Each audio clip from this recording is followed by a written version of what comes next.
In this tutorial, we're going to show you how to add a local storage for your Tapo C110 Wi-Fi camera. It supports up to 256 GB of memory. And we have here 128 GB microSD card. So here's how to load in the memory card. At the side, there is a microSD card slot, and you load in this orientation. It is spring loaded. The SD card is not formatted. Please format it according to the app guidelines. So we need to format the SD card.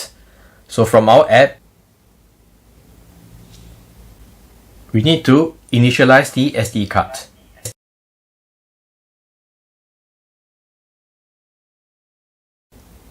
So let's go to Settings. Select Storage and Recording. Now you can see that the local storage is installed. And for the recording schedule, we will set it as Detection Recording. Alternatively, you can also set it as Continuous Recording, depending on your needs. So this is how you install and use the storage card for your Tapo C110 Home Security Wi-Fi camera.